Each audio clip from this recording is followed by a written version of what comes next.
Well, here we are, everybody. We're back with the one that you wanted me to get out yesterday, but I can't. I couldn't. I was in a Leeds United depression pit. But we're back here. It's the weekend review. This is where we take you through the promoted sides' results, what we're expecting from them, and the teams in and around the bottom, because the teams in and around the bottom and the newly promoted sides don't get enough focus. So we're back here discussing that, everybody. And I'm going to start with Nottingham Forest versus Leeds United. Let's start on Leeds. Not great. Managerial change might be in the offing here. Leeds are on a one-way mission to the Championship at this moment in time, and that's for a separate video, but Leeds aren't looking great. We'll explore that three at the back in the next video. Obviously, with Leeds, the next fixtures coming up until around about Jan 7th are minging. So, yeah, not great for Leeds United. But looking at Nottingham Forest, I really like the vertical build-up from the back yesterday under Sean Dyche, getting the ball into Jesus as quickly as possible, getting Dan and Doyle, Elliot Anderson, Morgan Gibbs-White in and around his first and second touch. Really important. You've seen the development of his game as well. I thought he held off the centre-backs really well in terms of dragging that midfield into play as well yesterday. Thought Forest looked quick. They were shooting on sight. And it was the first time that Leeds United have faced 10 plus more shots. So it was the second time they've faced 10 plus more shots under Daniel Farke. So they were putting Leeds under a lot of pressure. Leeds really struggled to deal with that. And the big thing with Forest as well, Forest 2, Porto 0, Man United 2, Forest 2, Sturm Graz 0, Forest 0, Forest 3, Leeds United 1. In all that pattern of play, you've got Europe and then you've got the Premier League following on. Forest haven't lost a game there. Really important sturdiness under Dyche. Leeds United, less said, the better. Wolverhampton Wanderers losing out 3-0 to Chelsea. Are you really that bothered? I guess now the fixation with Wolves is on Handsome Rob, isn't it? Rob Edwards coming in, really been able to get a tune out of that side. Can he keep Wolves up? I think it's unlikely, if not absolutely a certainty that Wolves will be down at this period. If he manages to save Wolves, it will be the job of all jobs. But really importantly, I think it's going to be a bit of a community feel around Wolves, which it feels like they've lost over the years, maybe since Nuno was there.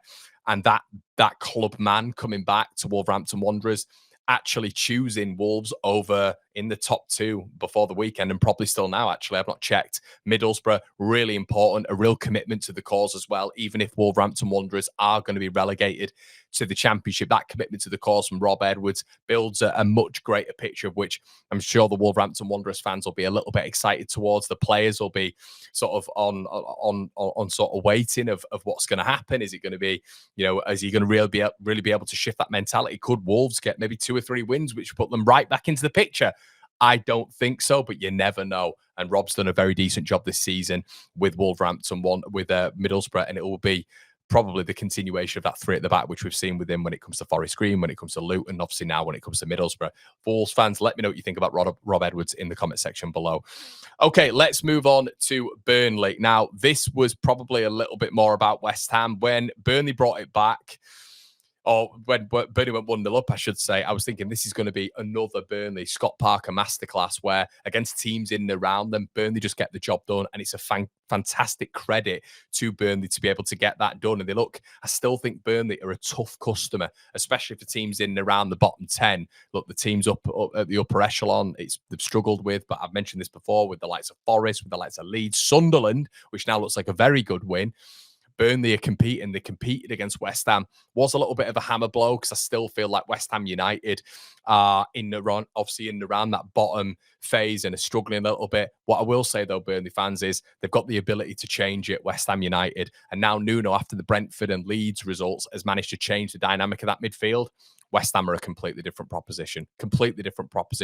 Obviously, with the likes of Potts in there, who looks like an absolute find, and obviously Matthias Fernandes, who they bought from Southampton for around about 40 million in the summer. It's looking very different and in that midfield. The midfield is the engine, it's the brain of the operation. And with that changed around now, and the option and the availability to do that off the bench, absolutely brilliant for West Ham United. Burnley, I felt, lost that midfield battle in the game. I thought when Souček came on, obviously he scored his goal, didn't he? But that changed the game a little bit, and he's so reliable. That's a clutch player that West Ham constantly have off the bench, who constantly gets that really clinical goal for them, of course. 3 goals for West Ham, 2 consecutive games on the run. Feels like Nuno's got a little bit of a switch from this side now as well, which is a big, big problem for the promoted sides, for the teams in and around the bottom when you're looking at that 3. However, when you're looking at West Ham, that must be a real boost for all you hammers. Go on the Irons. But yeah, there you go. So West Ham fans, let us know what you think in the comment section below as well. Now, I have to say, the game of the weekend has to be Sunderland, doesn't it? It has to be Sunderland versus Arsenal, and they've got to get carried away. Are Sunderland actually going to be in Europe? Are we actually going to talk about that as of right now? It is November 10th, and I know they've got AFCON coming on, and look, everybody's going to be saying they're going to lose a lot of players through there, and that might be the tipping point. But they are genuinely, like, even just recent history, when you've had newly promoted sides coming up, when you've had the likes of Forest, when you've had the likes of Bournemouth, Fulham, Leeds, Sheffield United performing above the stations. At this moment in time, Sunderland could be outperforming the lot of them. Diarra, obviously not been fully fit as well. He's going to come back into proceedings. Dan Ballard was unbelievable, obviously formerly of Arsenal. And you kind of got to look at it now, really. And it's such an incredible period for Sunderland fans. The Stadium of Light was flying. Xhaka apparently was pushing them forward to get that second goal against Arsenal. Top of the table, don't concede goals. I don't think they've conceded in about 10 games. He was pushing them to get forward, and that's the mentality of which you heard, and it's top down. You heard KLD right at the top of Sunderland, the chairman, say, I think it was an interview before the Everton game, saying where we are right now, we want to finish in the top 10. That is such ambition. Xhaka going in apparently into the changing room at half time, and speaking to the players, and I think someone came out after the game and basically gave evidence to this, that we're not playing our football, or Xhaka might have done. We're not playing our football. It's not good enough. And that standard, that elite standard that you get from someone like Granit Xhaka, who's played in a Alonso system very recently and won the Bundesliga, is so important. That mentality that Sunderland have now. The anchor of Xhaka, who doesn't look a day over 25 at the minute. Michele, who looks brilliant. Alderete looks exceptional. Robin Roof's in there. Dan Ballard, what an acclimatization he's had. A brilliant playoff campaign. And he's just carried that on, hasn't he, into the Premier League.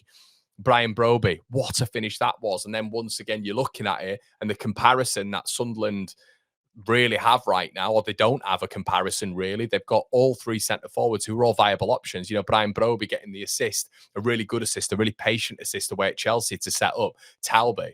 You've got Meander, who's got goals this season, right at the beginning of the season. Isidore, who seems to be totting them up all the time. They're a real problem. There's a variance in system. There's a variance in style that Regis Labrise can bring to his side.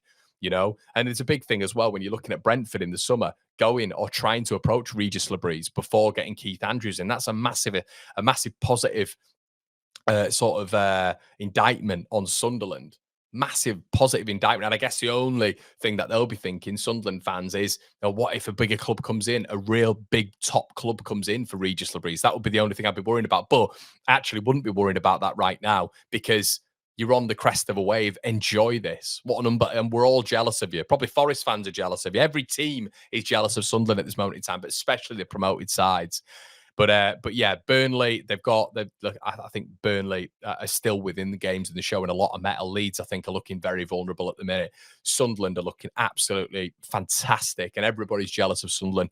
Forest are like they're getting back to it, as the West Ham. Wolves, with Handsome Rob coming in, could be a little bit of a difference maker there. But Sunderland, top of the pile, it has to be said right now. And to really knock Arsenal off that perch and hammer them down and expect to get something against Arsenal as well, that is serious mentality monsters and really impressive. And yeah, I think from Regis Labrise coming in his first 4 games, getting 4 wins, whatever it was, him hitting the ground running, from that point onwards, the system variation, the pragmatism, utilizing different players consistently, so important in getting results, so important in being unpredictable as well. And well done to him. Guys, let us know what you think in the comment section below. I'm Conor McGilligan. This is my channel, 3 at the Back, coming up on Tuesday. We're going to be putting probably more bits on this throughout the international breaks, so make sure you subscribed as well. It's been an absolute pleasure. See you soon.